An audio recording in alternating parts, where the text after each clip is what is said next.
এমনকি বিশ্বনবী সাল্লাল্লাহু আলাইহি সাল্লাম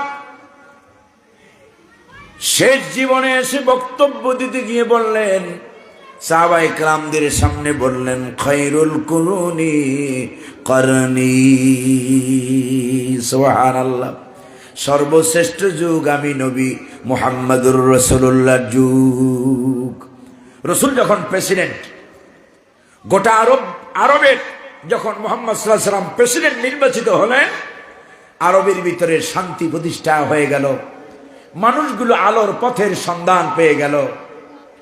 এমনকি এই কোরআনের শান্তি আরবিতে বলা হয় খেলাফত আলা মানহাজিন নবুয়া, রাসূলুল্লাহর রেখে যাওয়া আদর্শ যতদিন পর্যন্ত পৃথিবীতে চলমান ছিল, ততদিন কোরআন দিয়ে শাসন করেছেন, ততদিন পর্যন্ত পৃথিবীর মানুষেরা শুধু ইনসাফ কায়েম হয়ে গেছে। সুবহানাল্লাহ।